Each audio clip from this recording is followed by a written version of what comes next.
till we reach the top somehow. I'll keep moving on, I won't stop now. I'll keep moving on, till we reach the top somehow. I'll keep moving on.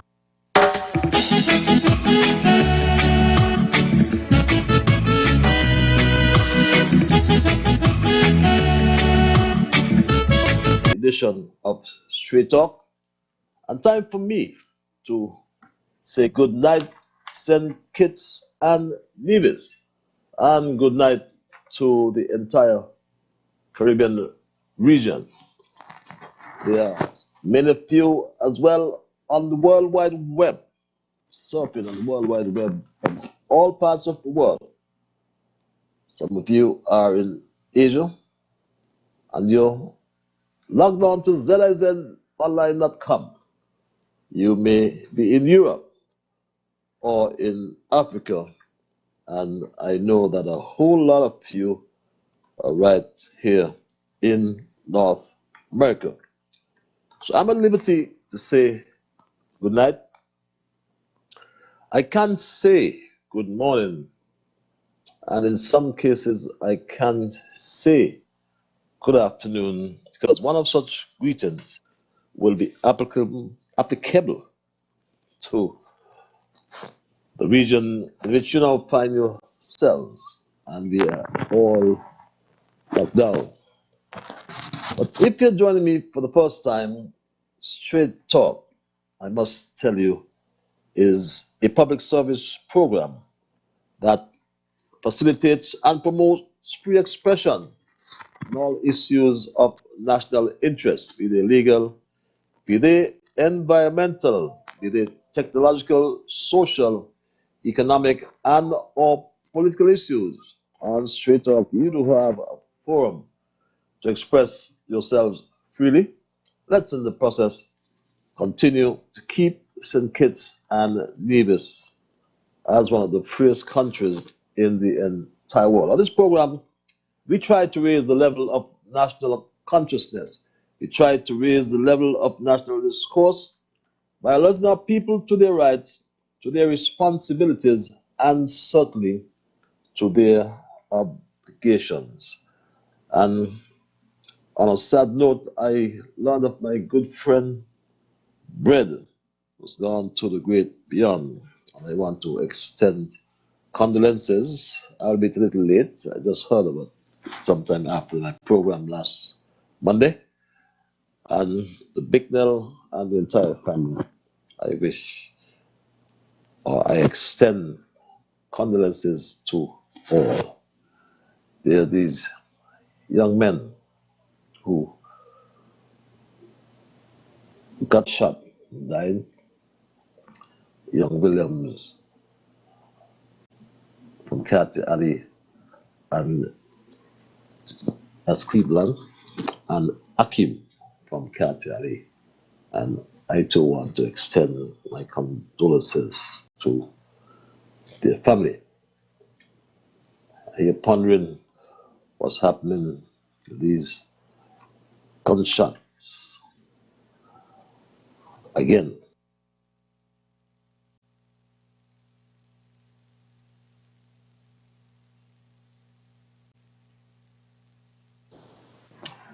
I normally provide you an update as well with regard to how we're handling our COVID-19 situation.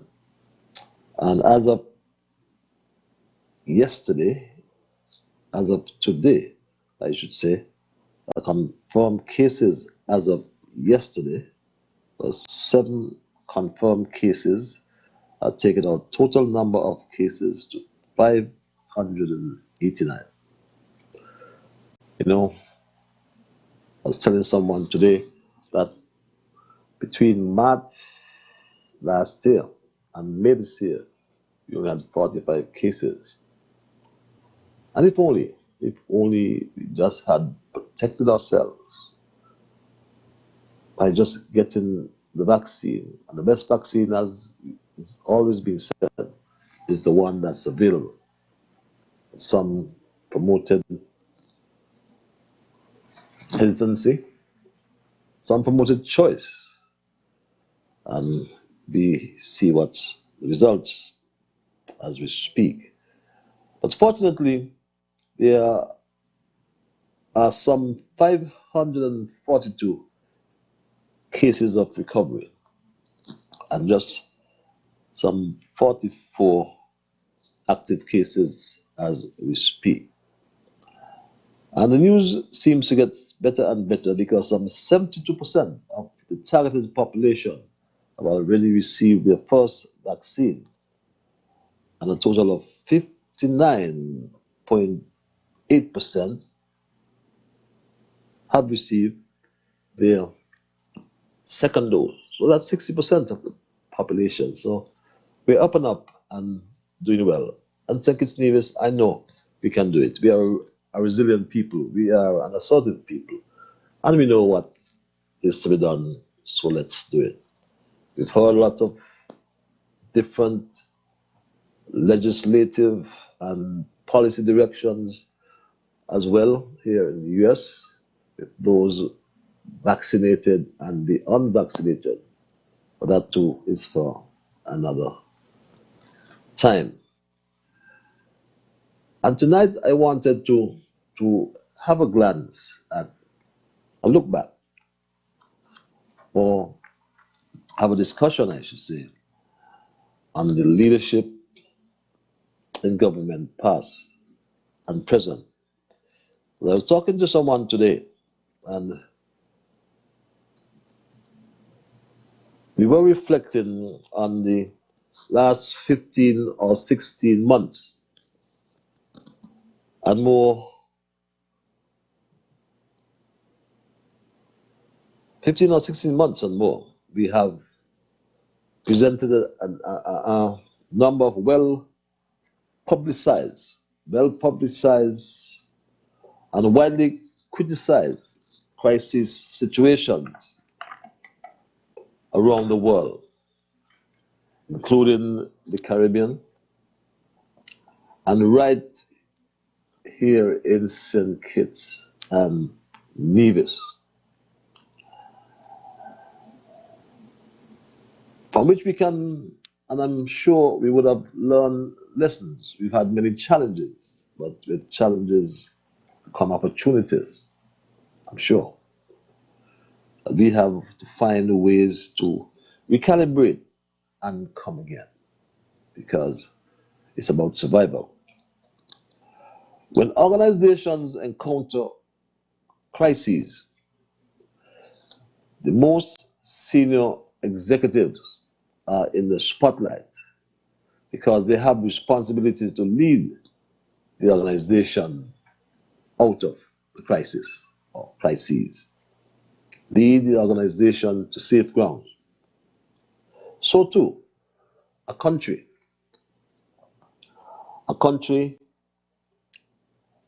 especially like these times, these unprecedented times, a leader must take full responsibility to guide the nation he leads to the promised land. It's like saying every ship must have a captain to steer that ship. And I believe it is common knowledge that the captain of MV St. Kitts Nevis is navigating these unprecedented times well. And he's taking us, he's leading us to the promised land, or in this case, safety. It was Jerome Tylard who opined, and I quote, "With good leadership, you can create a vision and can motivate people to make it a reality. With good leadership, you can create a vision and can motivate people to make your vision a reality." I have submitted before, and I will submit again. that leadership matters. And today, in these unprecedented, in these challenging times, in these times of uncertainty, complexity, leadership matters more than ever. And I've made mention of our present leader, and I'm speaking about our leader in government. And we've reflected on our past leaders in government going back to adult suffrage. And there was general consensus that in St. Kitts and Nevis, we've always been blessed with great leaders. And if we reflect on the leaders of our day, and I'm focusing again on the political leaders, leaders in government. And it's important for me to provide background evidence and our facts. I always try to provide the facts, the background evidence, whenever I'm advancing a view. And tonight, in respect of leadership in government and St. Kitts and Nevis, we can provide the background evidence. If we just reflect, and I'm using the criterion here that I'm just looking at leaders who have spent 5 or more years leading in government. And this has taken me back when we had ministerial or the ministerial system. Our first chief minister, the first chief minister of St. Kitts, Nevis, and Anguilla. Yes, the first chief minister was Caleb Azariah Paul Southwell. And sometimes when you think of Southwell and you think of the insularity that some people try to advance even today, Southwell was a Dominican, born in Dominica, but was the first chief minister of our blessed land between 1960 and 1966. In 1966 to 1967, when we had this ministerial system, then Bradshaw came back from the federal government. Remember that West Indies Federation between 58 and 62. Bradshaw served in the federal government as the Minister of Finance. But Bradshaw became the first premier. Or before that, I can get him back to Southwell. C.A. Paul Southwell, I believe, should be accredited as the leader who started the conversation of the ministerial system in St. Kitts and Nevis. Matter of fact, he led a delegation to London way back in 1959, and that resulted in the introduction of a constitution granting a full ministerial system, I should say, in 1960. And Southwell, like I said, became the first chief minister. Southwell, I believe, could be said, was the original architect of tourism in St. Kitts and pioneered the concept of the light manufacturing industry. And you would be aware, no doubt, that the industrial site is named after Paul Southwell, the C.A. Paul Southwell Industrial Site. Robert Llewellyn Bradshaw, on the other hand, our first national hero and our first premier of St. Kitts and Nevis, he made an indelible mark in our history as he championed the rights of the poor man and ordinary workers in St. Kitts and Nevis. To many people, Bradshaw is considered the father of independence in St. Kitts and Nevis. Talk on independence for this state will begin in London on 2nd March 1976 between ourselves and Her Majesty's government. Needless to say, independence, whether as a condition of fact or of mind or of concept, carries a meaning that is inherent in itself. Briefly, independence means being on your own. To be independent means that you're neither dependent upon nor subordinated to anyone. Thus, as we approach the independence which we have freely and deliberately decreed for ourselves, let us be no doubt at all about that which we shall embark upon. For manna will not fall from heaven just like that. Let us face it, knowing that it will demand of us hard work, patriotism, dedication, denial, objectivity, unity, and self-respect. And we must continue to be seen actively to be helping ourselves. Therefore, on this propitious day, let us all as brothers and sisters link arms together and deliberately say, out statehood, in independence. Link arms is what is being promoted. And those independence talks started in earnest in 1977. And one asks, why was Sir Robert Bradshaw imported to St. Kitts? But throughout his career, Bradshaw maintained a great interest in the sugar industry in St. Kitts, its survival and the welfare of the workers that depended on it were of great concern to Bradshaw, both as a political and as a trade union leader.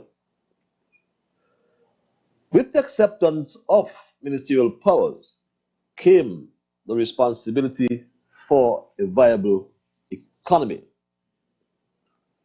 Bradshaw was elected along with Joseph N. France and Morris Davis to the Islands Legislative Council in 1946, way back, and later became a member of Liburd Islands General Legislative Council.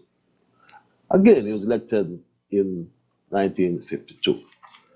Let's fast track to the 1975 general elections.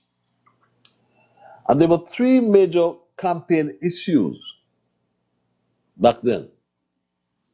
One, that the sugar lands should irrevocably remain the property of the state, and that rapid progress towards independent status within the Commonwealth should be sought. Also, secession for Nevis.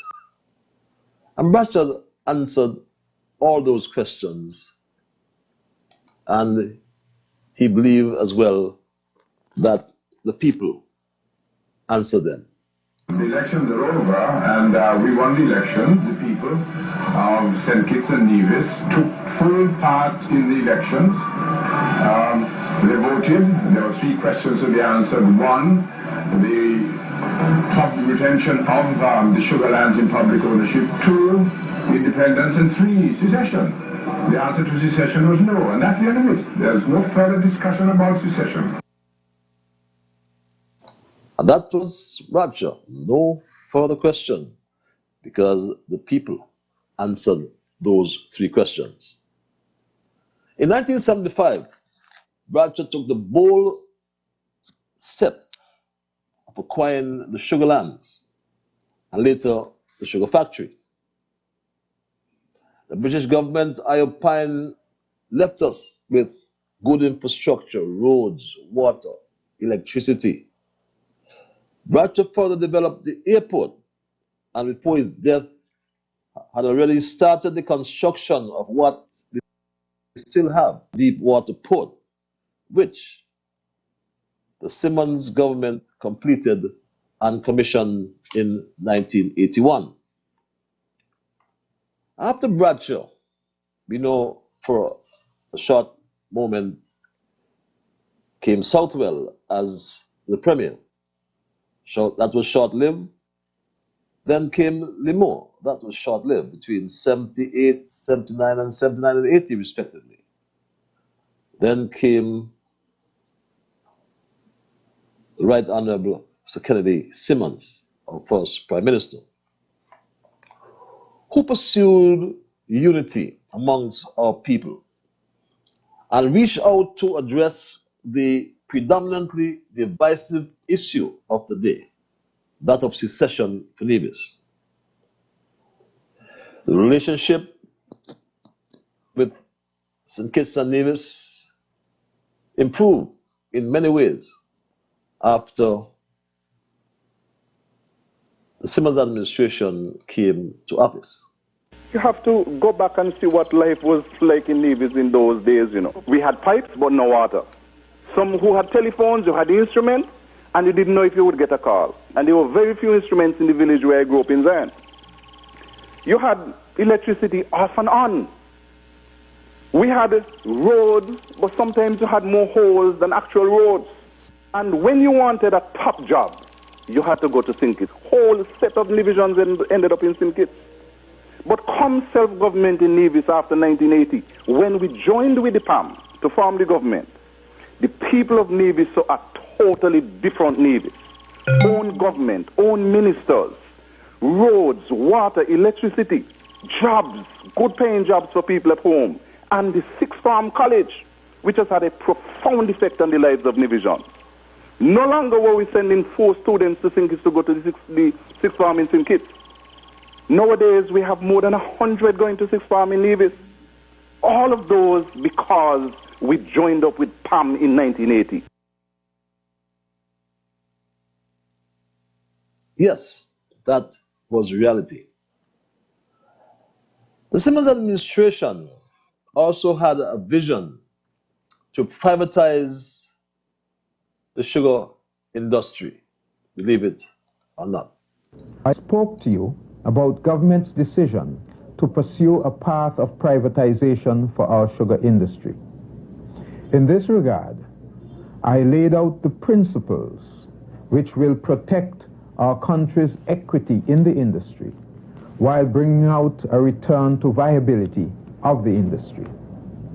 Let me repeat that the sugar lands will not be sold, and that government, the local private sector, the employees of SSMC, and the citizens of St. Kitts and Nevis will all be given an opportunity to hold shares in the proposed new ownership structure for the sugar industry.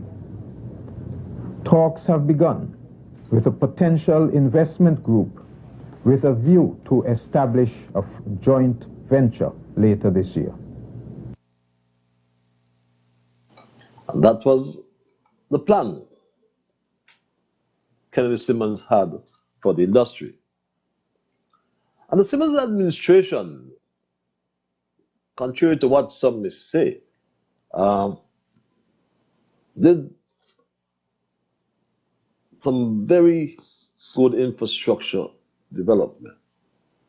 I recall they started to resurface the main road. There were some issues about that.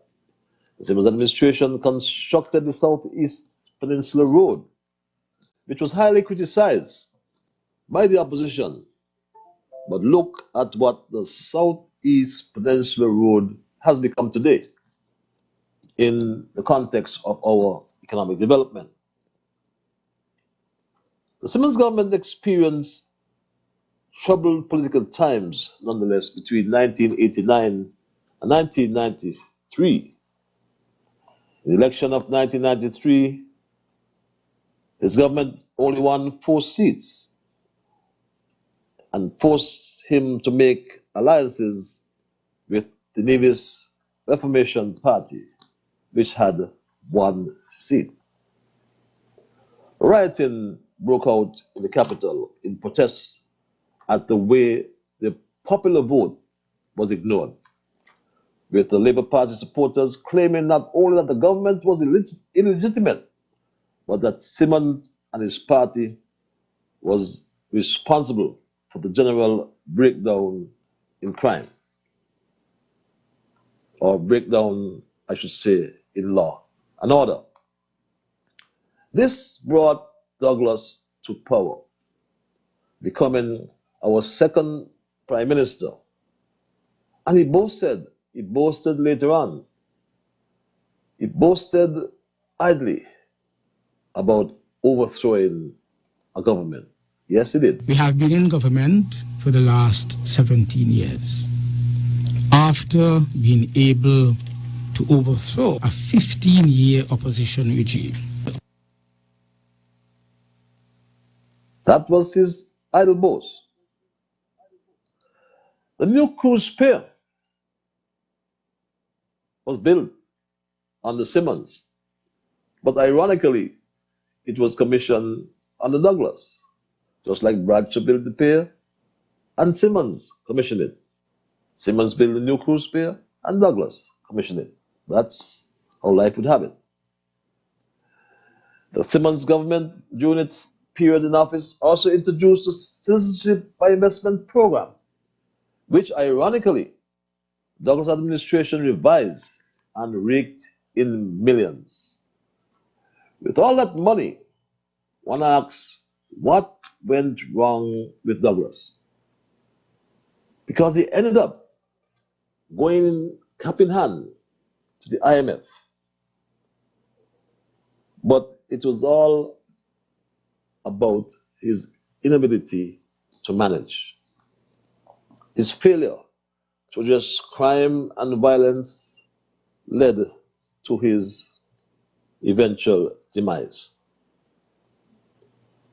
And you know, it was Genevan philosopher, writer, and composer Jean-Jacques Rousseau influenced the progress of the Enlightenment throughout Europe, as well as aspects of the French Revolution and the development of modern political, economic, and educational thought through his political philosophy. Rousseau opined that the only legitimate political authority is the authority consented by all, consented to by all the people who have agreed to such government by entering into a social contract for the sake of the mutual preservation. Social contract is that which government attains as its right to exist and to govern by the consent of the governed. But came Moses, a leader just like Moses, and who had to rescue us. That's what he did at first. We paid off Labour's IMF debt of $117 million. We paid down over $200 million on the land for debt swap to reclaim lands for the poor, and still we were at the top of the class in fiscal buffers. And lots have been said about this severance payment as well. And I think Straight Talk is obligated to correct the record. Because in fact, under the Douglas administration, this is what his Minister of Labour reported.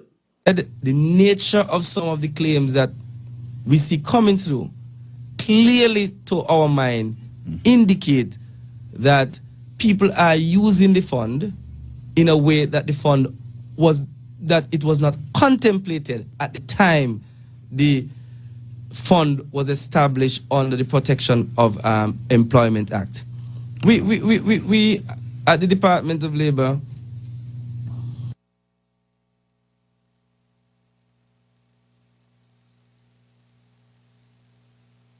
I think, my Straight Talk family, I did not play that soundbite from the beginning. Let's do that again. Nature of some of the claims that we see coming through clearly to our mind indicate that people are using the fund in a way that it was not contemplated at the time the fund was established under the Protection of Employment Act. Let's see me get that right. Right, so I can get you the accurate information. In relation to the Department of Labor and some of the concerns that one has to deal with, is first of all the issue of the severance payment. We have had a number of challenges in relation to the administration of that fund and claims being made on that fund. A number of persons have been trying to use the fund for years as a retirement fund. And the fund was never designed for that. The fund was designed for compensation of workers who are severed or who are retrenched for whatever purpose. And so, as a result of certain claims that are made on the fund, it has put the fund under serious strain. And so, we really need to look at the deficiencies in the fund and see how we could better manage the fund and better deal with some of the issues that we have seen over the years in terms of how the fund has been accessed in order for persons to claim the severance fund. You understand? Strain. What is meant by strain? The fund didn't have any money. It took the Harris administration to do the right thing. Indeed, we have been focused on doing the right things the right way and correcting the wrongs of the past. People around the region have marveled at our ability to do as much as we have done, especially during this difficult time. We are delivering a second stimulus package. Yes, he had to do things the right way and do the right things. Yes, we are enjoying some difficult times, but the government, a people's government, find ways to support the people.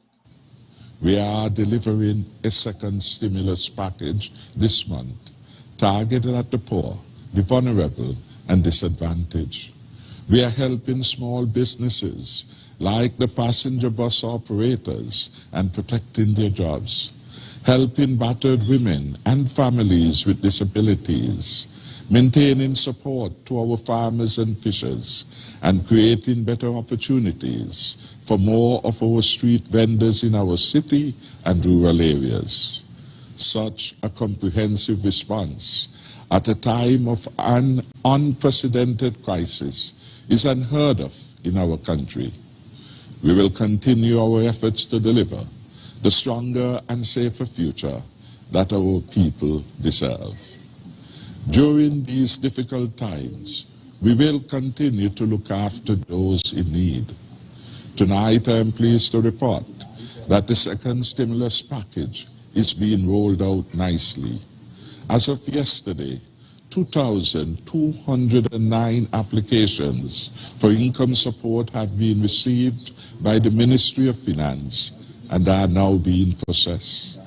By Friday, we will begin to disburse the first 1,000 income support. Fuel support payments will start on Friday, as will the support to households with persons living with disabilities. And yes, that's why people continue to say this. And I want to extend a warm and special greeting to the best, and I want to elaborate on the word best Prime Minister and leader, not only in the Caribbean, but in the world, the Honorable Dr. Timothy Harris. PM, this is Trez, and I just want to take the opportunity to big you up and bless you up publicly because it is well deserved. I want to thank you for making sure that all the citizens and residents of this country is safe during a time like this. Continue to be the best, classy, compassionate, man of integrity, man of love, man of dignity. I don't even know what else to say about you because you are a man that has proven to be the best by test. And I just want to thank you, Prime Minister, for always ensuring that everyone is safe and secure. I also want to thank you for providing such a beautiful home for the vendors and small business women and men. I want to urge the public to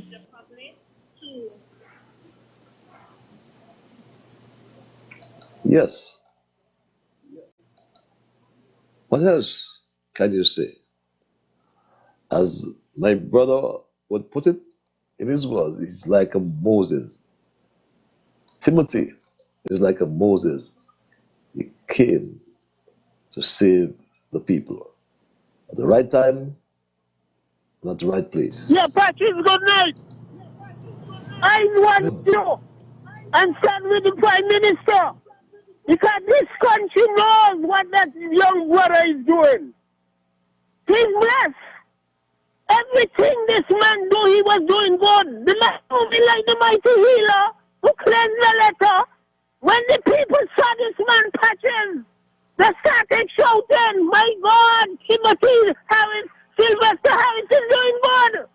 When I heard to the Patches, some brothers who sell in the food cart on the street told me that the man meet them. And he's so genuine, they didn't know.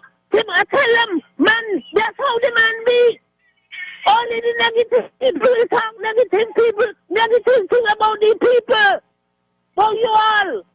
And the guy was so delighted when he heard the man talk. The man went and confronted them. You know, up to when they tell him about the police and how the police them were behaving. Him tell them, don't worry. That ain't with the agenda. We want everybody to be comfortable. And God bless that guy because as long as Jam down here in the land of the living, Timothy ain't going nowhere. He's not going nowhere. He's doing a good job. And he's trying to make little and make it work among the people. But we got some tests in this country. If they feel like people can just lie low and watch these good performance from a reasonable Prime Minister go bed in their life. Patches, have a good night. Have a good night to my brother Ramdown. And who can dispute that? Timothy Harris, the right man in the right place at the right time. That's my story, and I'm clinging to it. Let me hear from you. It's 14 before 9 o'clock. I'll entertain your calls and your email. My Straight Dog family, I always like to implore you, before I open the lines, which I'll do anytime now, respect others. And in order to achieve that, you must first respect yourself. Let us try to be fair to all concerned. Let us try to build goodwill and better friendships. Let us ensure that the things we say and or do will be beneficial to all concerned. And let's, in the process of doing and or saying those things, let us strive to build a kinder, gentler St. Kitts and Nevis. The numbers are 465-2555 and or 718-516-577, beg your pardon, that's 718-577-2916. And the email address for those who like the cloak of anonymity is zizstraighttalk@gmail.com. It's 12 before 9. I go to the lines caller, good night. Good night, Brother Patches. Good night to all National of Federation of St. Kitts and Nevis. Mr. Patches, as I listened to your historical class, I was quite attentive and amused, and I didn't anticipate a topic like this. But I was so glad that you raised the Southeast Peninsula. First of all, I am the first local work on that Southeast Peninsula. And if you go back to the sugar, there was some kind of a sovereignty given to the sugar people.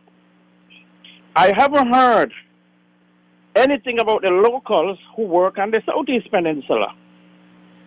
And if I may give you a little history, and to whom it may concern who are listening, we, the local people who work on the Southeast Peninsula, was not treated well. Okay? There was a contract between the government of St. Kitts and the USAID, because the Southeast Peninsula was a grant from USAID and contracted by Redondo Construction in Puerto Rico. Elms Associate was the first engineering firm got that local contract. I was working for Elms Associate, and they gave me to the surveying engineer, whose name was Mr. Gonzalo. I was the first local there. And to tell you the truth, I am not happy. And I think there should have been some kind of benefit moving forward after the Southeast Peninsula was completed. Because the Southeast Peninsula is an investment. It's a great investment to the country in terms of tourism and hotel and whatever else developed over there. So, in raising that issue and other issues, I have a lot to be said. I have a lot to say because I don't think the locals was treated. In terms of pay, the Redondo Construction, they were offering us pay in US, which could have break down into Eastern Caribbean currency. And I'm going to tell you, the Simmons government, the money that they had offered, they were saying that is too much for us. And we work hard. We work hard. I work in blasting, and I was the first man given an instrument to do the cross-section for that Southeast Peninsula Road. And I think we should have been treated better. And I think a chance should still be there for all locals who work in that Southeast Peninsula Road, because it is the biggest investment in the country right now in terms of tourism and hotels, like I mentioned. But I will yield to other people to come in. I'm not quite certain, though, what you're claiming. Could you repeat? Did you get me? No, I didn't hear that one. Quite certain. I'm sorry, I'm not quite certain what you were deprived of in terms of benefits, though. I'm not quite certain.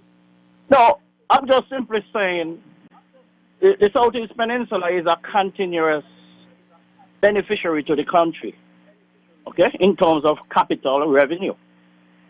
Okay, it's not just there. They didn't just put a road there to drive over to the other portion of the island, the Nag's Head, and all those other hotels. It was a future investment in terms of hotel, and you're talking about taxes. I think that the payoff after that project was completed, and look at the situation now. I know I'm not in St. Kitts right now, but we were the backbones. We were the labor. And I think something should be given to us. And the names are there because we were paying tax. Okay? But I have more to say because this just opened up. I just heard the topic. I gladly opened it up, but it could be a talk. And like I said, I will yield because maybe there are others who will chime in on this topic too. And it's a very good topic. So I will just yield because I'm not going to take up a long time like some others do. Thank you, Patches. Thank you for your time. I'm just putting it out there. Thanks for your understanding. very interesting intervention. I'm trying to remember, but I remember it was a 25 million US dollar project, but I remember it under construction, but and a grant. Very interesting. Let's go back to the lines. Caller, your line. Good evening, Honorable Patches Liburd. Yeah, you miss out on something. They had an election down here, and the former Prime Minister happened to beat Cooper in the election. So now the former Prime Minister take over Cooper position, walking up and down the street with a lot of paper on the ram and talking to himself. So, sorry you miss out on the election. But otherwise than that, the country is running fine. The Prime Minister don't roll out what he have to roll out. Tomorrow, people will be getting the check, either by the treasury or by straight in the account at the bank.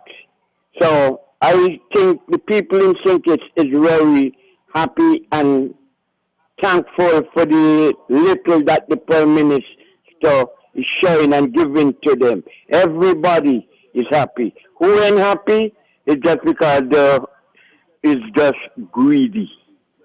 You understand me? But everybody is happy. Yes, sir.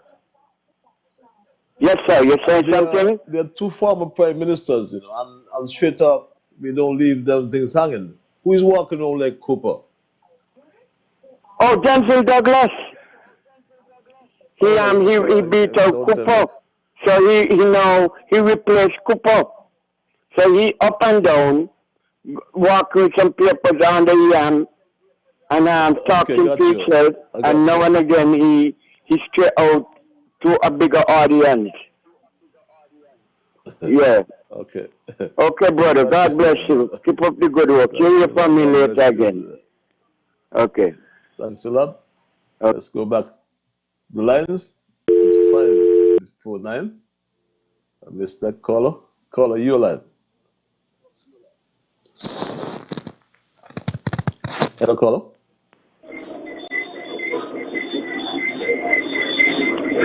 Caller, turn your equipment down. Greetings. Greetings, sir. Thanks much for taking our call. Computer or something on? Beg pardon? You have a radio equipment, computer? No, man. I'm to the side of the road, but I'm getting away from the side of the road. There's no radio on. I'm in utter silence. If you hear the crickets around me, can you hear me well? The crickets sound like a feedback. Are you there? Okay, I'm sorry. Sorry I lost that call. Caller, your live. Hello, Mr. Patrick. The Bible man. Hello. Yeah. Now, I get cut off a second last week because somebody sent in a voice mail and I couldn't hear it.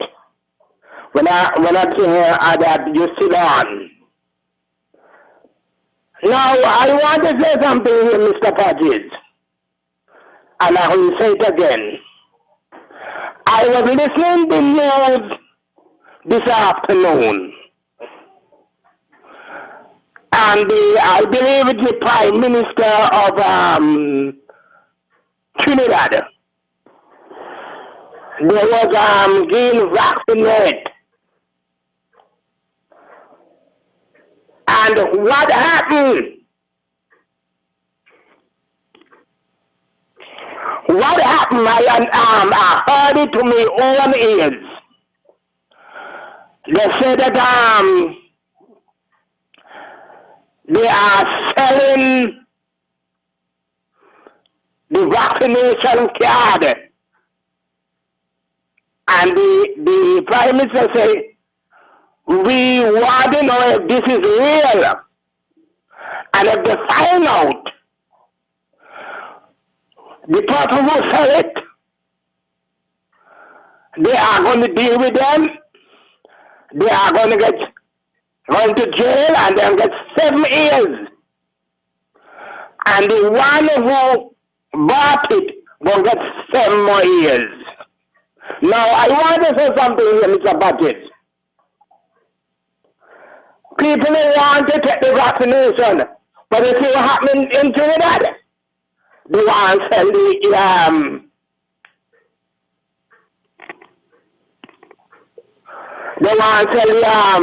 vaccination thing. Now, that's for that. I want to say something here tonight, Mr. Budget. I know I was working at Frigate Development Corporation and in labor time. To make a long story short,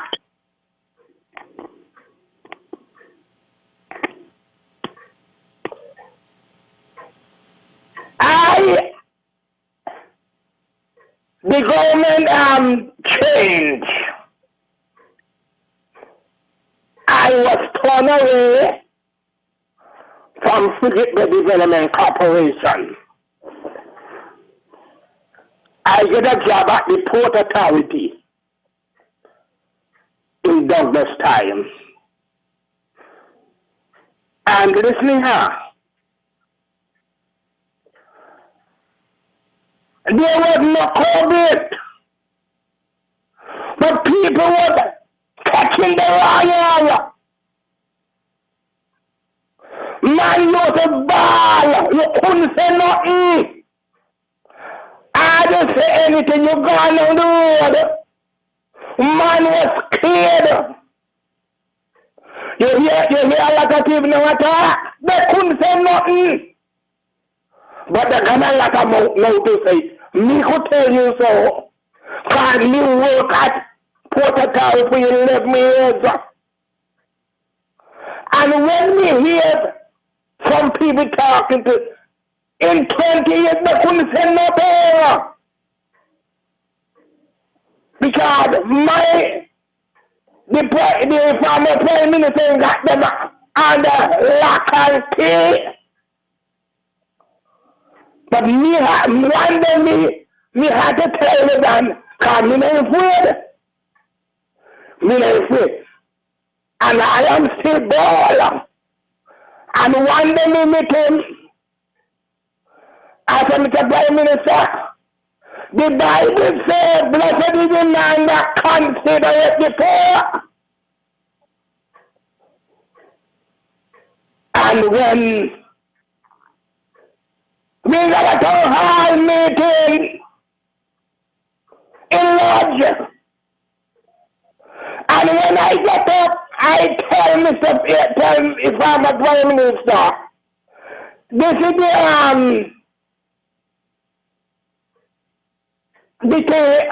the country that battle here for the poor people. And me suck it to the farmer. You know what he said? I reckon me so. And I tell him, I reckon me so.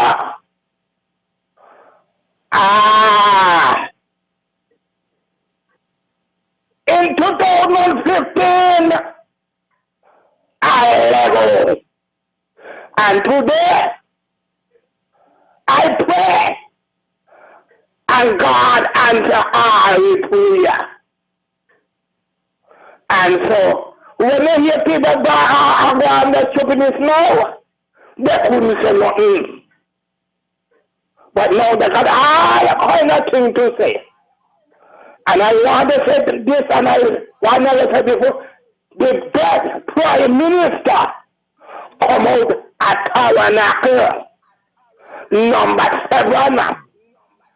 That's the best Prime Minister me ever see. No, that's not Mr. Bratcher. But now that is the best Prime Minister. And I am saying by the grace of God that not care what they say, not care what they do. They can't move the man. They're just jealous and envy and grudge. And nothing what they could do. Quick answer. Mr. President, I'm going to come back, sir. See you. All the best. All the best, see you, my brother. I can reflect on those times you spoke about. You know, I mean, I remember when I started hosting the show during this time, I always implored my people to speak the truth, but you had to be prepared to stand alone.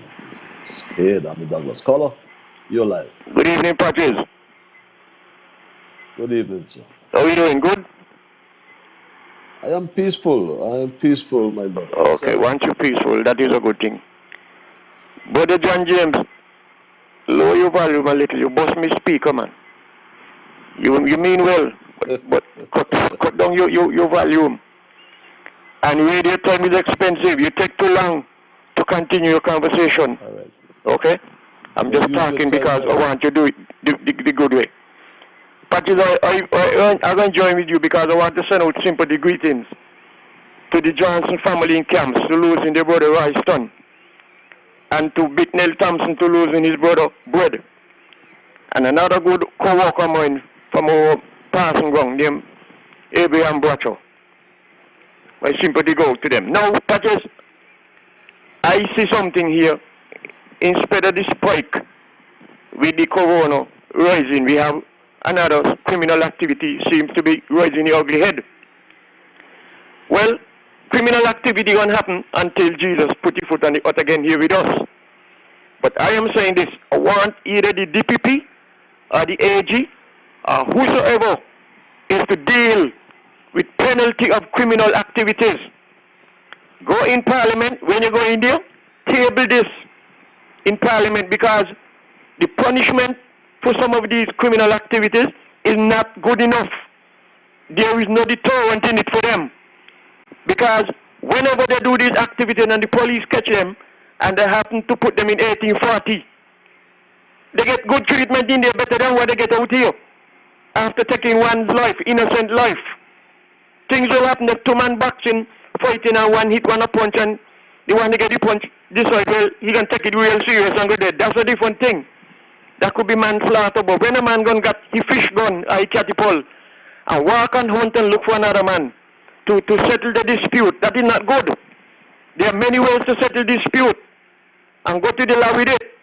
Don't go and use a catapult or your fish gun upon a man, and when you don't, you run up along the place, and when they catch you, you get good treatment. And you do that because there is no punishment. The fellow Laplace, he killed his wife down fig tree. That was just a murder killing. And he was hung in November 2009. That was the last time they hung anybody. You shed a man blood innocently, your blood is supposed to be shed. The Bible says so. Not the Prime Minister, the Bible says so.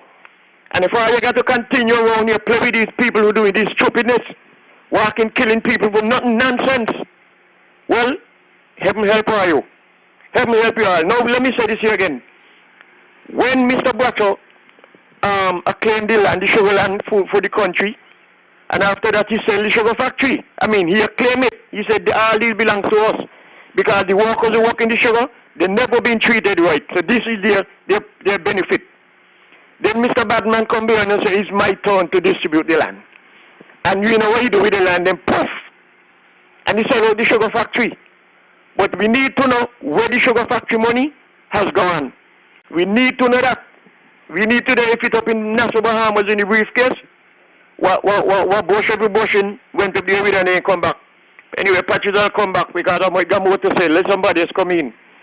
May come here to sleep. Thank you so long. Thank you very much. Let's go back to the lines. Call you live. Greetings in the name of our great African ancestors, especially the most honorable Marcus Messiah Garvey and Queen and Sing. God blessed evening, my beloved African brother. How are you, the family? Peaceful, my brother. Blessed evening to you and yours. Thanks, beloved. What about your family? Beloved, what you said? I was asking, what about your family? Good man, they're good man. Everything I with me and the clan, beloved. Give thanks. Now, beloved, you outline, some of the quote unquote leaders and leaders. And some misleaders too. Beloved, I will always contend, and the facts are there. Mr. Southwell, if he did get the chance, beloved, to run things in St. Kitts and Nevis as the premier, I think he will have done a good job. But, what went down, it didn't last too long.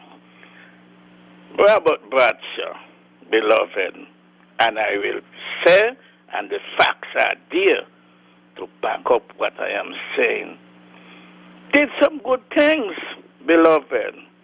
Nationalized the sugar lands and the best agriculture program, thank you, Nevis, I've ever seen, beloved, still was under Robert Bradshaw. Let me come now, brother. Like you say, he was a bittersweet man. The reign of terror, beloved, that he unleashed on his political opponents and the Rastafari movement, beloved. Brother, that was just pure terrorism. That's why I continue to say it was bittersweet, beloved. If he didn't commit those two acts of terrorism and his political opponents and the Rastafari movement, I, Brother Nabu, Bradshaw will go down as one of the best leaders the Caribbean have ever seen, beloved. I could debate anybody on that.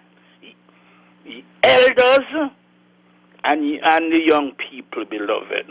Let me move. I'm not going to mention anymore because total disgrace. He was a legal man. Very when it comes to legal affairs, brilliant lawyer, beloved. Lee Moore. But when it comes to governing the affairs of St. Kitts and Nevis, total disgrace, beloved. And we know what happened when he tried to prevent Dr. Simmons, man, from getting in the National Assembly, beloved.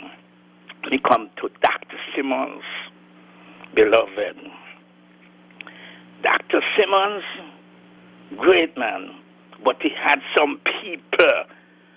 He was surrounded by some people, beloved, in his administration that helped destroy his administration. And nobody in a Pama, no other political party could dispute that. Dr. Simmons, as an individual, great man, beloved. And we must not forget, brother, the great Sim Daniel, man. The great Sim Daniel. I mean, he wasn't a premier, prime minister, but he did some great things for the people of Nevis, man. Beloved. Now let me come, the guy from St. Paul's, total disgrace, beloved. Now let me come up to Dr. Harris. The chapter is not written and him as yet, beloved. It's still out there. But let me say, Dr. Harris, so far, so good, beloved. I mean, I have some problems with certain things, but like a scale from 1 to 10, his leadership, I'll give him an 8.5, beloved. Especially when it comes to fiscal affairs, beloved. The best, let me say, so far, Dr. Harris being the best finance minister St. Kitts Nevis have ever seen, beloved. But the chapter is not written, and him as yet is not finished, beloved. Still got some time, so I will just leave that, But I know someone else wants to speak, so let me just finish up what I got to say. Let me say, August 1st, another year for our emancipation, beloved brother. That wasn't given to us by those evil British people. Our ancestors fought, beloved. Fought. for those liberation, for that liberation, emancipation, same thing. And we must always honor them and pay tribute. And I'm still waiting for that monument, the African Holocaust monument, to be built in St. Kitts Nevis, beloved. And let me come further up now. Our people, in 1935, the Buckley's uprising, no monument still in there. We need that monument. Let me come now to our people who perished and envy Christina in 1970. It's good to see that a monument finally, but it should have been done already, beloved. I'm not blaming this administration, right? But it should have been done. It's in the works, and that is good, beloved. Because I know COVID and dollars now run like a used to, but St. Kitts and Nevis must rise again, and dollars going to be flowing like the River Nile, beloved. So let me say, beloved, all praises and thanks to our great African sisters. And we should never be ungrateful, and we should always pay tribute to them. And it's because of them what we are today, and we must build on what they left for us, because every generation should be better than the generation, more advanced than the generation before them. And I'm calling our young people, wake up, young people, wake up, take your rightful place, and shine. You are the now generation and the future generation. Brother, and I've said a mouthful, and in closing, let me say, happy Emancipation Day when it come August 1st, and just not going to picnic and eat and thing. Teach our children about the greatnesses of our African ancestors. My beloved brother, happy Emancipation Day to you, the entire Federation, especially my beloved sisters and brothers, the Pan-African Republic of Ethiopia, and wake up sisters and brothers in number 6. Brother, Pan-Africanism our perish. One love, my beloved brother. One love, my dear brother. Happy Emancipation Day when it comes to all as well. Let's go back to the lines, caller.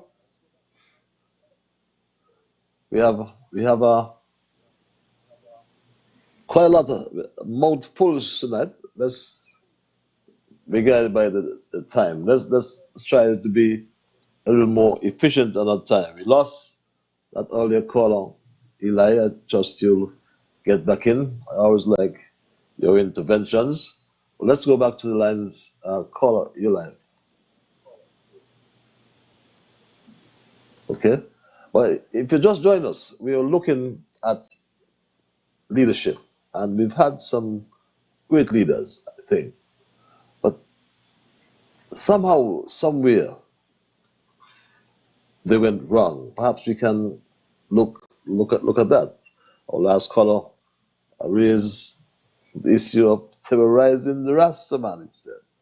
I remember those days when the Rasta came to the being, but that's just after Brad's time. But let's go back to the lines. Caller, your line. Yes. Good evening, all the Pratters. There was Mr. Bratter, Mr. Southwell, Mr. Limore, and then Honorable Llewellyn Douglas, and then come Timothy, Honorable Harris.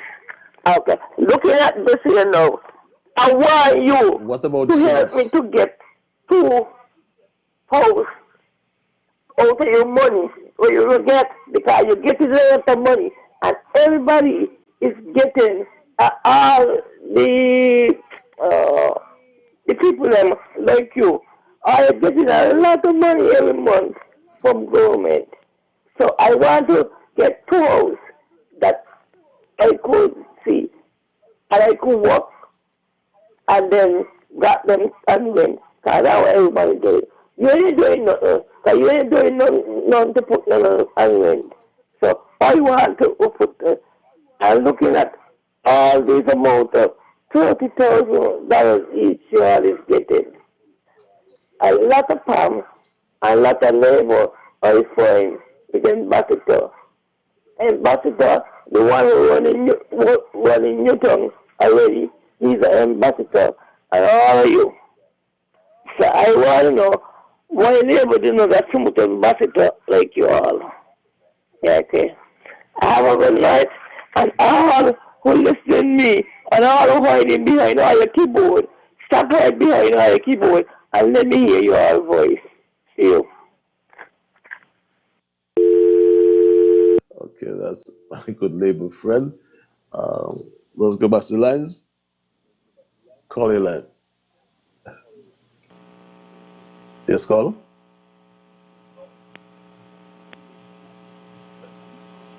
Are you there, caller? Just to remind us, in the context, we had our first Chief Minister, Caleb Azariah Paul Southwell, in 1960. Let's go back to the lines. Caller, you live. Yes, good night, Mr. Liburd. Hello? Good night, sir. Yes, you're live.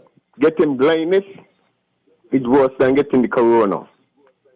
From the first of this month, I was involved in an incident with the Chinese supermarket opposite the 70th Church. Went to the assistance of an island constable.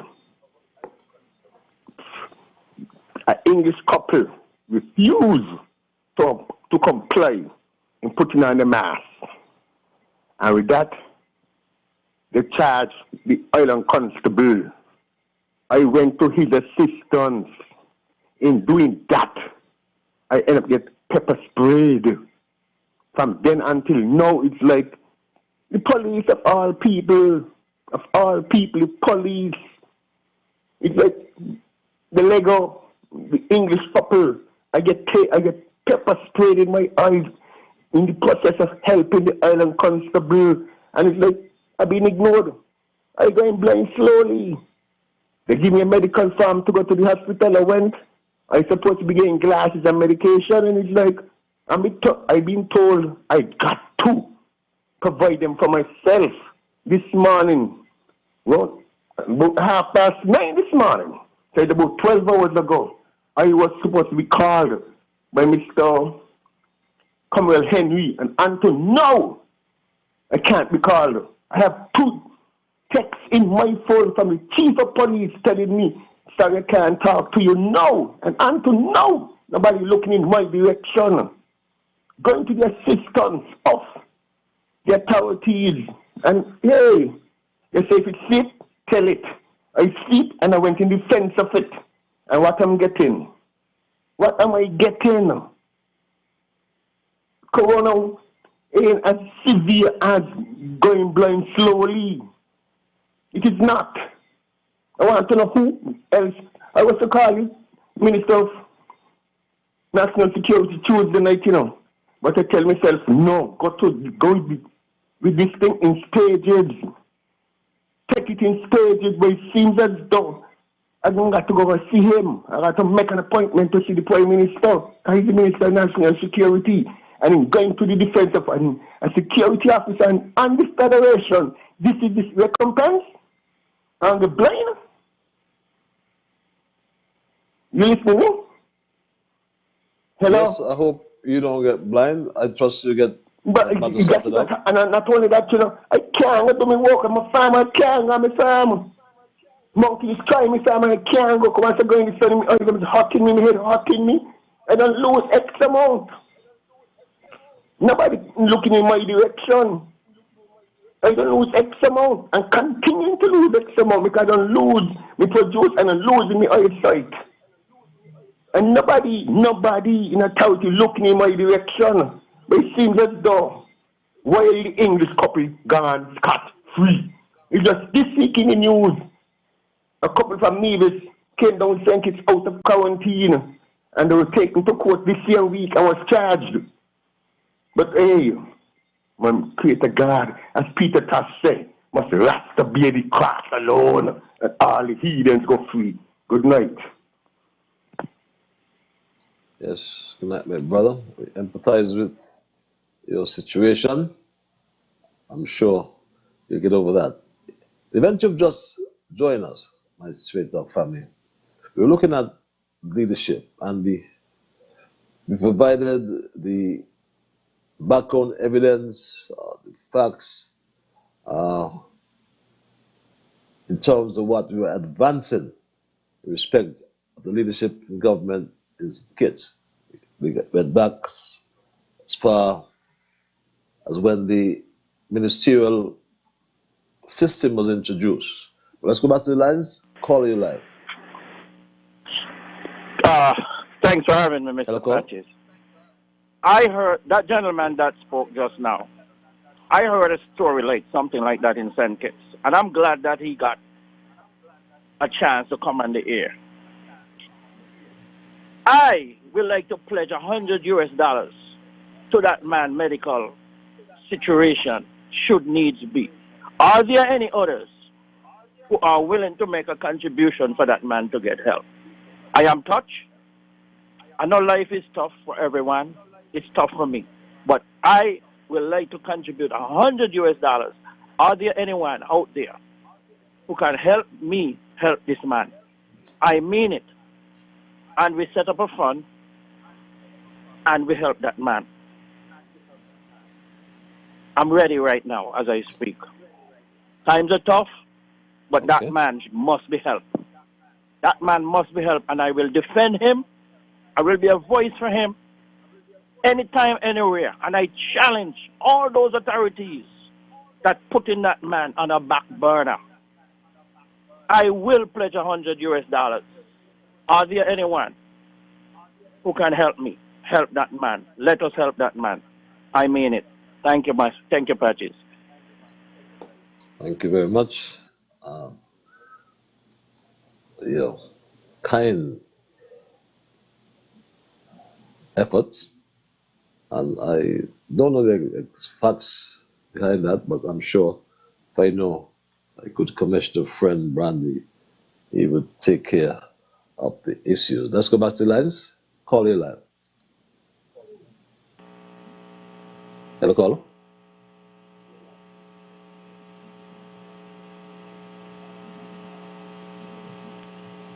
See, we're having some little difficulties with these lines. Let's see if you have this caller. Call your line. Yes, good evening, Patches.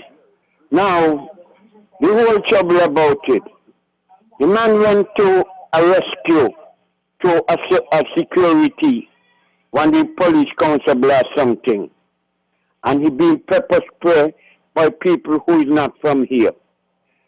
And they're gone scot-free and leave him here to be blind.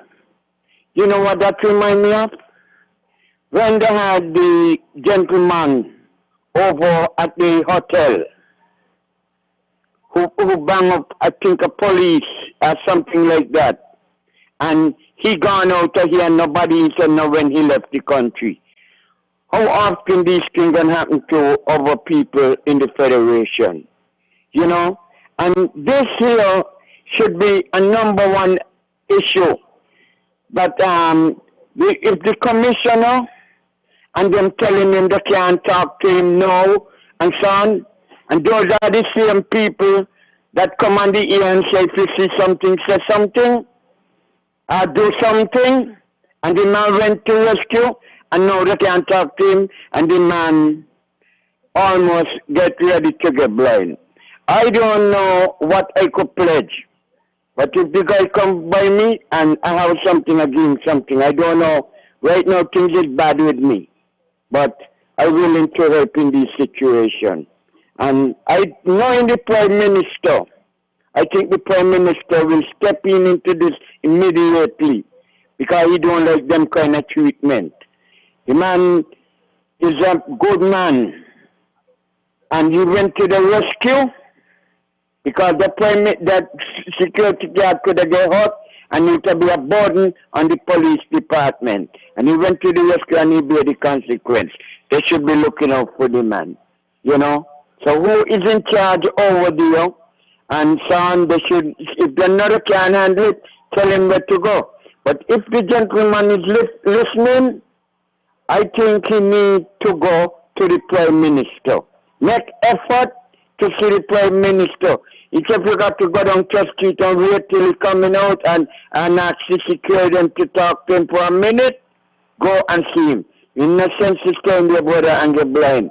And then nobody can help you. Okay? God bless you all. God bless you as well. We empathize with that situation. I don't know the facts about it. But let's go back to the lines.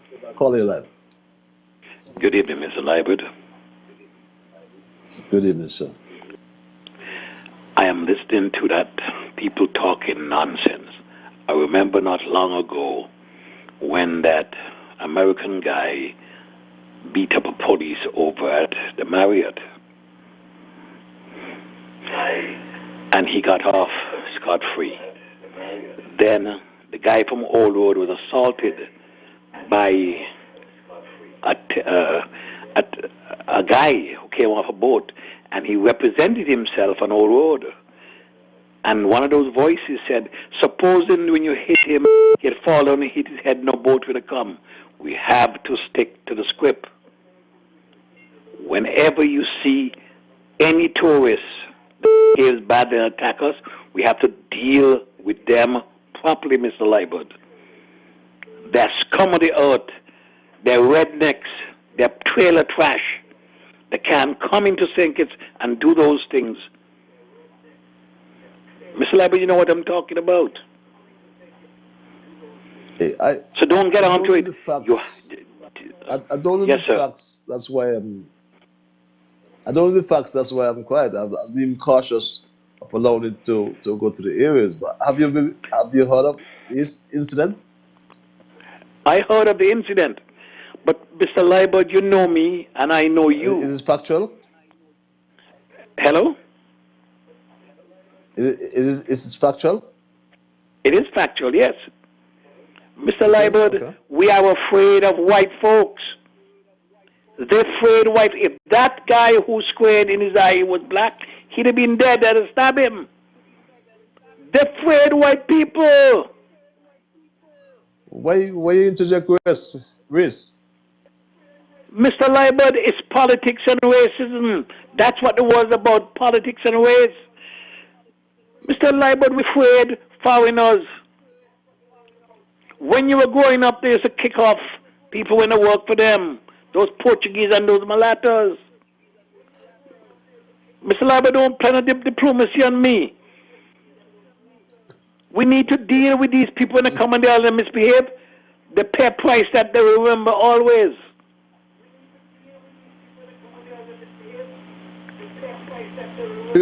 I will investigate the matter and see. Mr. Liburd, you're too far away. I can deduce. You can't investigate nothing, Mr. Liburd. We need to deal with these trailer park trash. Good night, Mr. Liburd. God bless you. I'm glad it wasn't you who got this stuff in your eye. Get the veracity of what's being said. Okay? Are you there, call? Hello, good night. How are you? That's a threat. Anyway, you could hear me? Yes, I'm hearing you loud and clear. Yes, no. Who the fellow says praying? The tourists? I don't have the facts. No, but you don't have to have the facts. I asked you who he said do it. Or the police. Well, he didn't say it was a tourist. He said it to people from England. No, but is them spraying or the police? That's what I asked him. That's what he said. No, why the police? Why didn't police never go to defend him too? Then, since it's the police he was helping. That's a hard story. Anyway, I'm sorry for him. And the man who called about the $100, he didn't say who he be and where the people that must come to help. That's all I wanted to know. Anyway, okay. Well, good night. Have a good night. You always sound like Alice in Wonderland. Call her your life. Patrick, good night. Good night, my brother. I think police always dragging their foot on them kind of matters. Because certain things the old man just say, he a kind of right, you know, but I don't like the stabbing up part. Police was getting involved with them kind of thing. The couple should be arrested. And the rock is right, the commissioner them is dragging their foot on these matters. It's because the fellow have luck. It's because he black. Or because he's a farmer. Police long time ago would have never, that could not work on Jeffers. That couldn't work on Meredith. Stafford was. Seabrooks was. These police never used to play with these kind of things. Patches, I want to say one more thing. I want the Prime Minister to know that these brothers for our cleaning and West North Independence Square Street who start the work, we're moving them waste, them human waste that was up there in styrofoam from a head no good fellow. Before they bring in lawyer, I want them to get a stipend. These fellas who work Park and Beach, they deserve to get a stipend. Because lawyer and Penny Bell, and we understand do a great job. We want everybody to be smiling. And this is not a quick fix. We want up there to sanitize and everybody smile when he done. Because I know the Prime Minister is a good man. And I'm warning that young man who get cases who will represent the crossing guard to try and meet with the Prime Minister. We know him. This is a man anywhere he goes. The people were shouting. I tell you, when they saw him in the patches, people started shouting. And we ain't going to lead the guy. Because that guy got a lot to offer to this country. Patches, have a good night. See you when I see you. And be safe. Have a good night as well, my dear brother. Let's go back to the lines. Call you live. Hello. Hello, caller. Okay, I'm here. Yeah, Patty, sorry about that.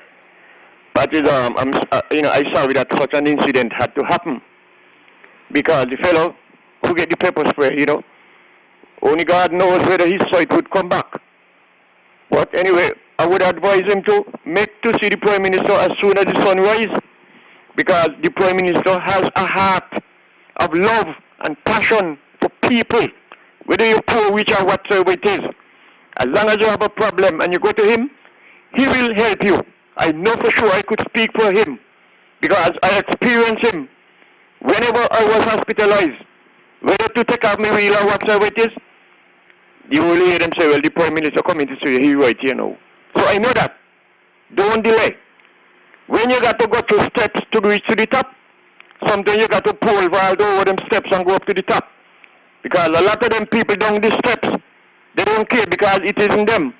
It's only who in the kitchen feel the heat. A couple years ago down Oldwood, two neighbors had a dispute. And the police who were down there in charge, it was a classmate of mine, he was a boasting. That he just went over with the tear gas and shoot the tear gas in the person's face, blind him for life. And he ended up down the poor house in the long house. Blind till he dead. Innocently, and he wasn't wrong. So I am saying to this, people, just be careful. Police, please do your work professionally. Because we don't want our country name to be stained anymore. No, we do not want that. So let us all work together. And when you see anything that you can help, you help. But protect yourself at all times. That is, thank you for the night. This is my last time. I go on. Thank you very much. We go straight back to the lines. Call you. Yes. Good evening, Patches. Just now, the caller who talk about the white man them is this and the white man them is it. Let me explain something to you, right? I was the one who talked to him, right? I told him, I said, boy, so you should be careful. Because if that man will fall and bust his head and son, you could have moved in a different way and it might have been bitter for you. You understand me? And I turned to him and I said, man, sometimes when these things come around to harass you, call the police. Because you is an ambassador for this country. You're a taxi driver. I the one who talked to him. You understand me? But only to show you now He come on the radio there and he saying what in his mind. You understand me? So I had to look over my shoulder when I see him now. Because it seems like he's not with me. Because I saying that they should have helped the guy who get the pepper spray in the area what it is. I don't know. So let her go ahead. Okay? The jail 1840. I the man who let them know what the jail was in. None of them know the jail was 1840 till I sing the calypso. And one thing with over there, they got a lot of room patches. They'll find room for you. Instead you got to sleep in the courtyard, they'll find room for you. So let her go ahead. Eh? What you said, Patches? I got you loud and clear. I got you loud and clear. No, got you loud and clear. Thank you. You seem to have derailed a little bit tonight. Remember, we were discussing the particular issue. I understand the caller with his predicament, and yes, we ought to empathize, but let's keep on track. Caller, your line. Yes, Patrick, I want to make a little clarification. The English couple, they wasn't white. Two black English couple, and it wasn't them who sprayed me. I was accidentally sprayed by the island constable in the attempt to spread them for how they was beating on him, because the English couple should have been arrested. The police, them in charge, they refused to do that, and it's like, I give the island constable my name and my number, and they had the courtesy to call me. They said they before they let the English couple out of the station. That's the whole thing about it. This is Casualty speaking, so I'll let you know exactly who the person is. This whole thing is being prolonged for too long. During all these times, I'm in pain. My head and my eye, them just hurting me. I can't go my farm and work as I like. Hello? When did it happen?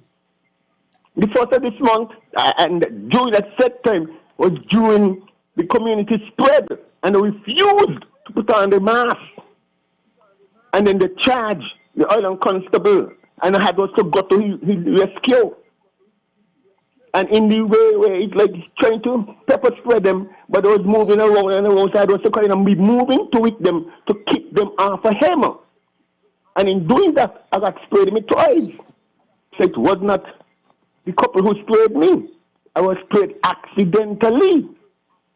I won't blame the island constable for what took place, because in the attempt to spread them, I got it. That's the whole thing carried on. But then in following up with the police, it's like they pay me no attention. Like they're bothering me presently now. Because, for example, the chief of police knows what's going on. I was on the radio this morning with constable. Hello? Hello? Have you spoken with the island constable? I spoke with him, yes, must be about a week after. And it's like, to him, the response that I got from him is like, they're dropping the matter. Which to me, that's craziness, because once you put your hand on an officer, that's assault. No, I'm talking about your what you suffered. You sprayed your eyes. If I spoke to the constable, yes, I did after about a week, I told you. But then what he sent to me is like... And he accepted he did it? Yeah, that's the report he gives to them.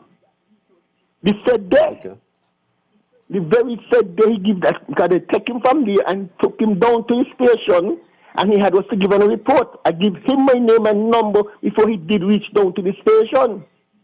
So then there and then, when he did give them his report, they should have called me in his defense, because I'm tell you something also. They went as far to say they're going to get the British government involved in the matter, and what they'll do to the St. Police or whatever. It's like, it seems that the police down in this station at that point in time, they got feared. They got scared. And it's like, that matter there went underneath the rug. So I now left with the bitter end of the stick. So when people talking about white and black, it wasn't a white against a black. It's two black English couples And you want to see how they were manhandling the island constable. That's how I get involved.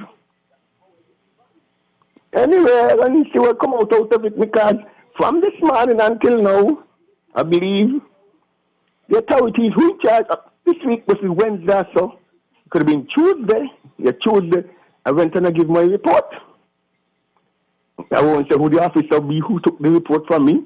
He said police who came on the scene in the police vehicle for the gun. He chased me out to the police station under his number because something about me, certain things I take without people knowing. And then a female sergeant is who let me know Tuesday that I have to pay for my own medication and glasses. I mean, no why, but it's part and parcel of what's going on. I don't do a lot to do because I can't go blind. If I go blind, I know. I hope I go like Samson. So when Samson get blind, he went between two pillows, you know. And we all know the story.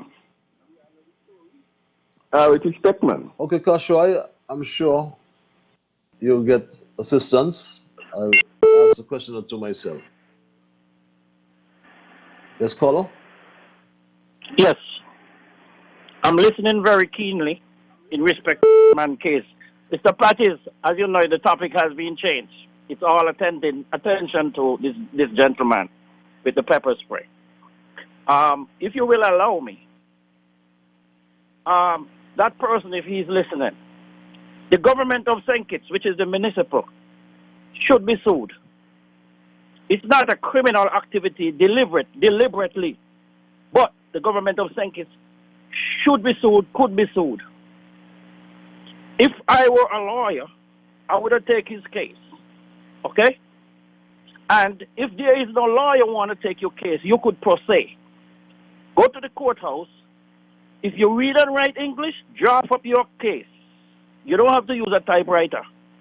Draft your case up and go to the court. If you don't have money to pay for the court costs, ask for a fee waiver, which is a poor man's order. I'm sure British law and U.S. law is the same. And I'm pretty sure St. Kitts government should allow it. But before you get that far, they should take care of you. Okay? And you deserve pain and suffering, damage for pain and suffering. But, Patches, you know who I am. If you could name a fund where I could send $100 and others can follow, I mean it. I could send it tomorrow. If there is anyone who is legitimate of collecting this fund and it will be deemed improper to this man for his medical attention, I'm in the U.S., so I can't come there and do it. But anyone who willing to contribute, we set up a fund for this man medical attention, and I believe him. I have more to say, you know, but I'm all into this.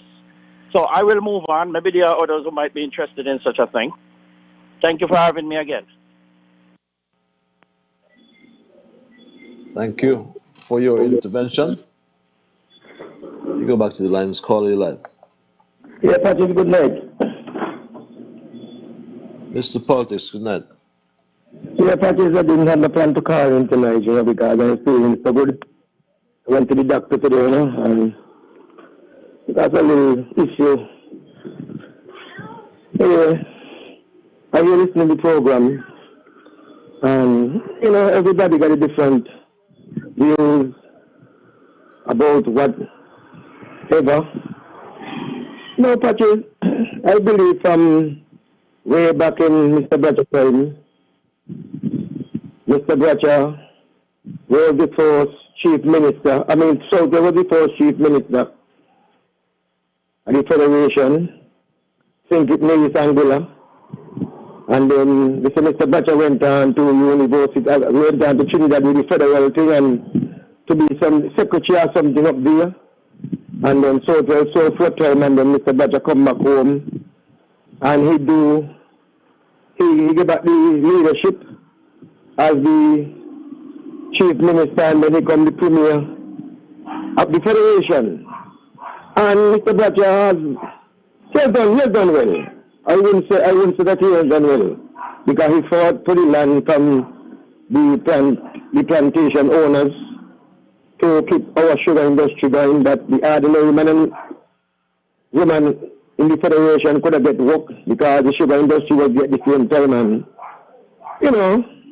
and then after Mr. Butcher in offer these men some money for the land, and they didn't want to take they didn't want the land, and Mr. Butcher put the money in the bank, and then Simmons come and whatever offer up the money, and Simmons distribute the money,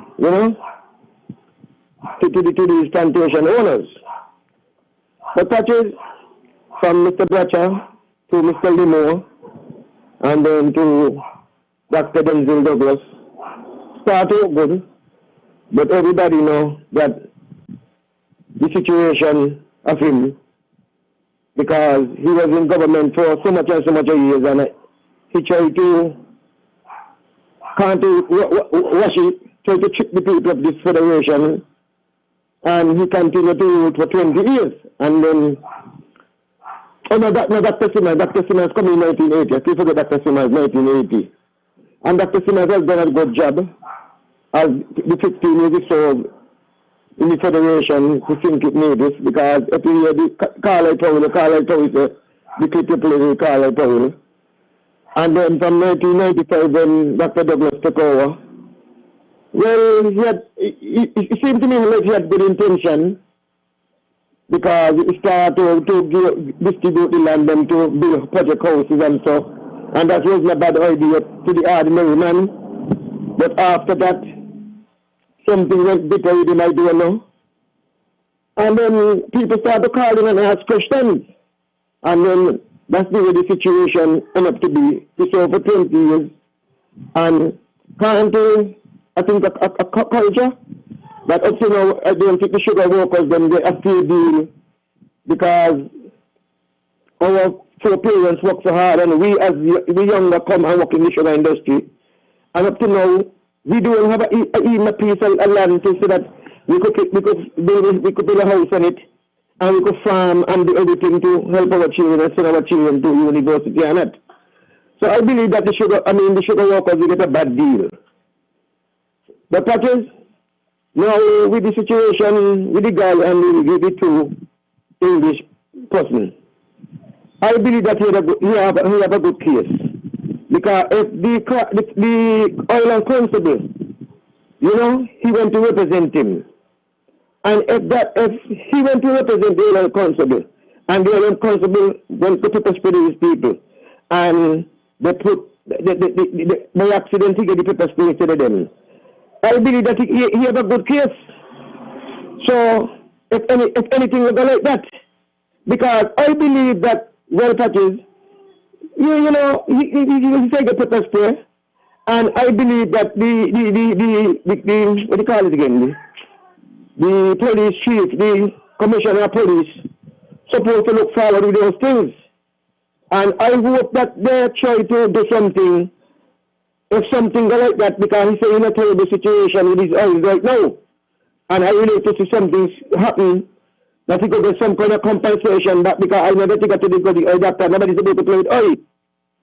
So if something like that touches, because still got to say that, or something like that, I believe that he should be compensated, because he did something well. He tried to be a triple of the country, and tried to rescue the island constable.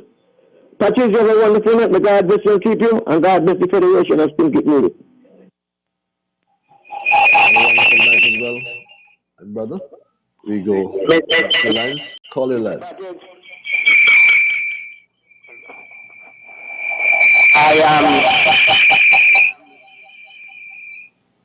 Mr. Padgett, good night again. Good night, sir. Now, people just come on the ear to get praise. But we don't come on the ear to get praise. I talk it how it is. And so, nobody gonna praise me up, and I don't want nobody praise me up. People, every time I talk on this radio station, and I hit people real hard. Other people come in and want to put me down. But I thank God for that. But me never. Them talk on the ear so many times, and I hear something, they say things where they're not supposed to say. And I never take up my telephone and call in and say, boy, you're not supposed, that's their business. God, then I look praise, then I look none. But I come back on here to tell Mr. Pratice, I put in my confidence in God, and when I say wrong, I talk about the wrong. I talk, and so I don't care what people say, I do. I don't want praise from man. And I want to encourage you, hold fast, you're doing a great job. You admire, you really educating people, and you put people on the spotlight.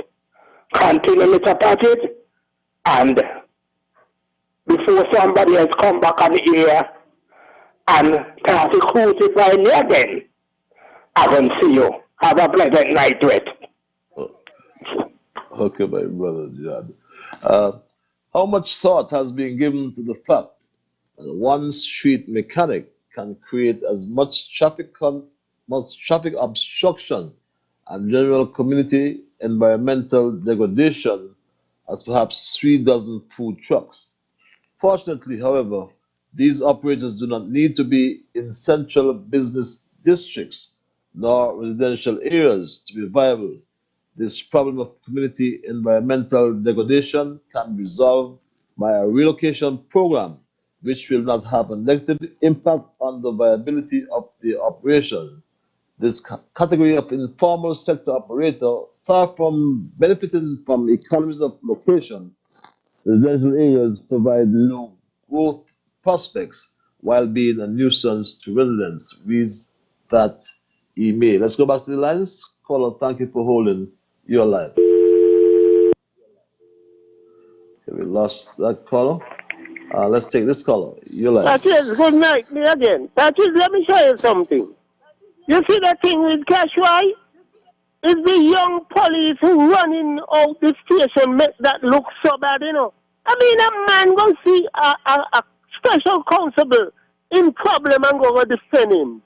And a chief of police ain't an adherence to that. Even the station sergeant should have let the constable know you're out of place, you can't run here out the station. And this is the burning issue. That is, you know, down here in the street right now. Everybody in on this topic, you know. Man, the chief of police got to help the man immediately. Otherwise, he gotta go home. It's terrible. A citizen try to defend a constable. This is what we want in the country, to make our work easy. Have a good night, Patches. This is Jam down here talking. I don't watch face.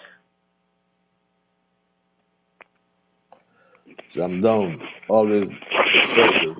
It's 4 before 9 o'clock.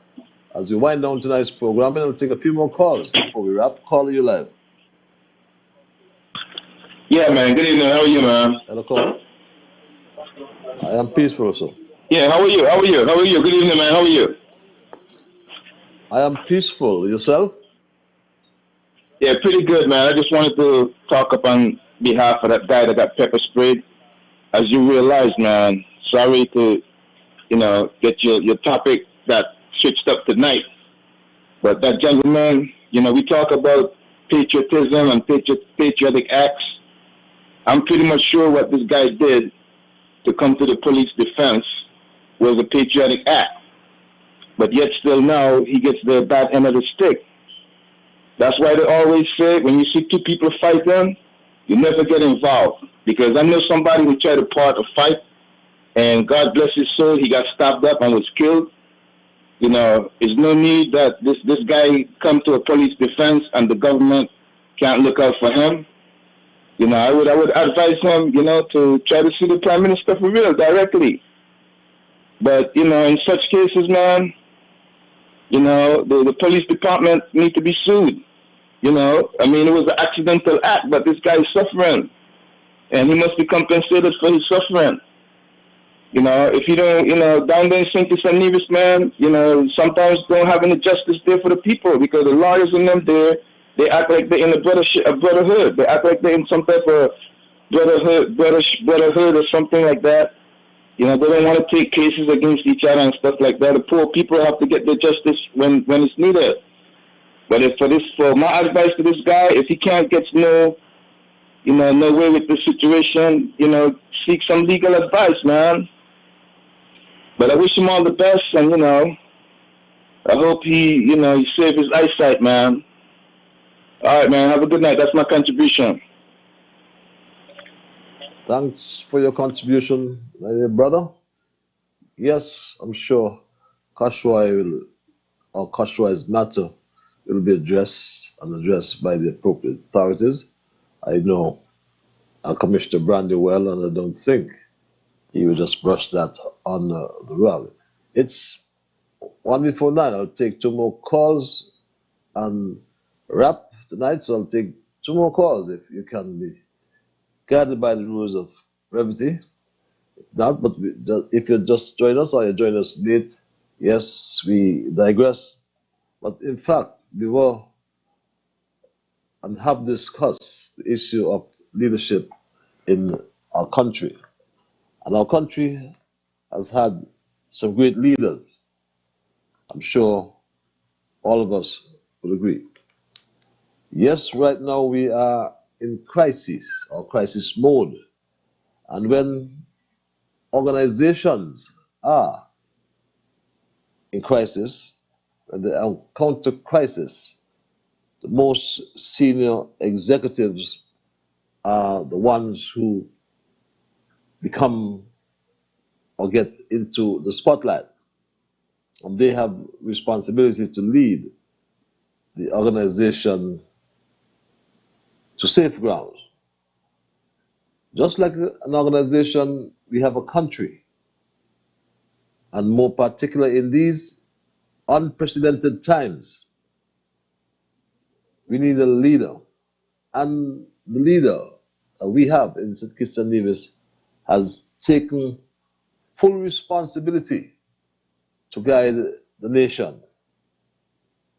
And he is, like many people feel, is leading the nation to the promised land, leading the nation to safety, especially with his life first strategy. With good leadership, you can create a vision and can motivate people to make it a reality. We've had leaders going back to Paul Southwell, for example, who started the conversation about the ministerial system in St. Kitts, Nevis, and Anguilla back then. Paul Southwell led a delegation to London in 1959 and resulted in the introduction of a constitution granting full ministerial system in 1960, and Southwell became the first chief minister. I believe that Southwell can be accredited as well as the original architect of our tourism industry in St. Kitts and pioneered the concept of the light manufacturing industry. Then came Bradshaw and returned from Trinidad, from the West Indies federal government. And Bradshaw, first national hero and first premier of St. Kitts and Nevis, made an indelible mark in our history. He championed the rights of the poor man and ordinary workers in St. Kitts and Nevis. He maintained a great interest in the sugar industry in St. Kitts, its survival and the welfare of the workers that depended on the industry were of great concern to Bradshaw.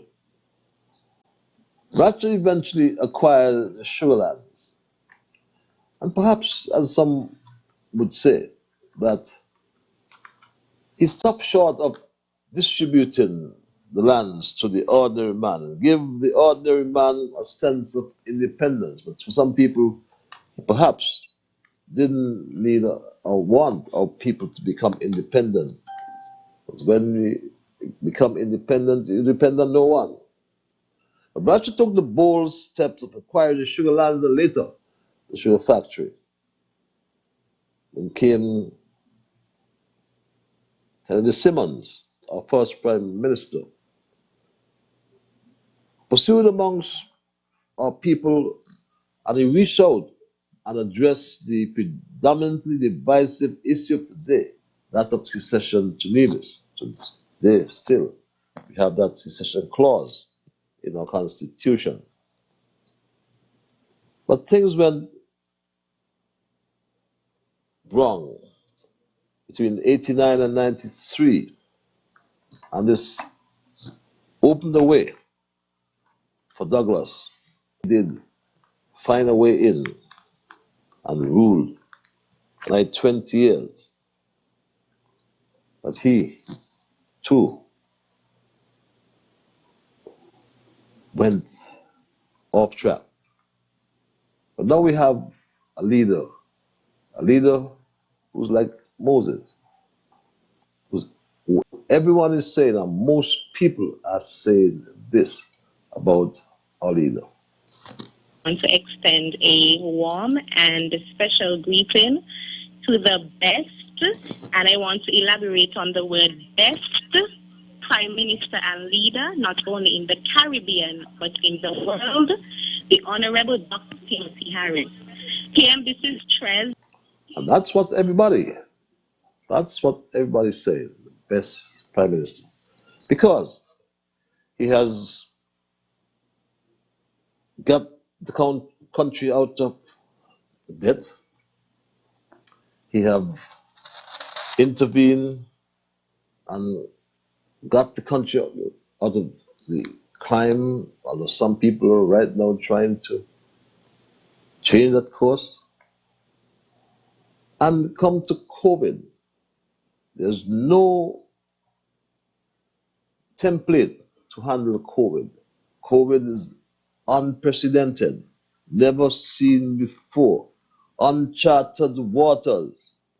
And Prime Minister Harris is doing well. We have to commend him. And like Jamdong said, he's like the Moses has come forth. That is good night. I want you and stand with the Prime Minister because this country knows what that young brother is doing. He's blessed. Everything this man do, he was doing good. The man moving like the mighty healer who cleansed the letter. When the people saw this man patches, they started shouting, my God, Timothy Harris, Sylvester Harris is doing good. When I heard it. Yes. And most people would agree. Why change when the people have entered into a contract for their mutual preservation?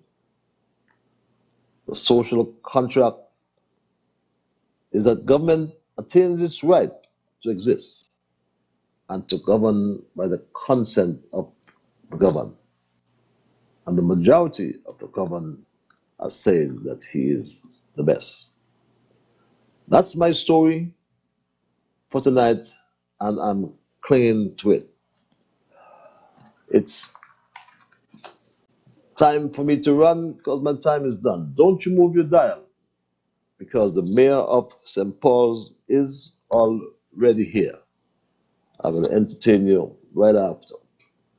We will connect next week, Thursday, because Monday is Emancipation Day, and I wish you a happy emancipation when it comes.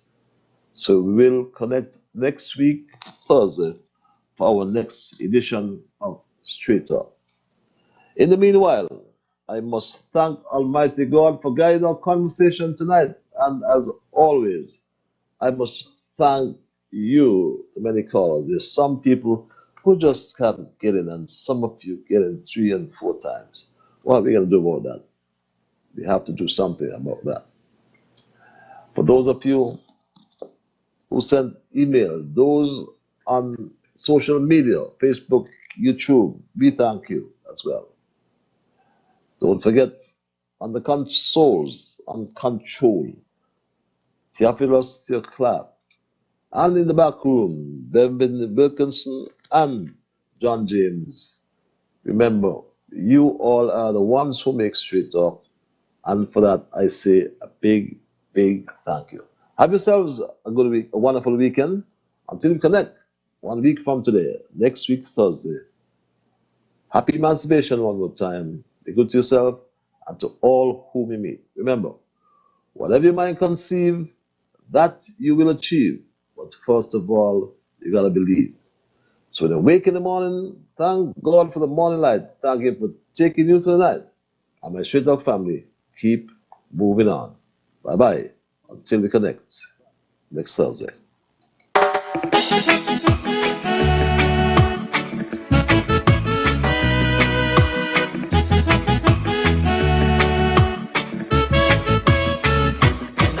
In the morning, I thank God for the morning light.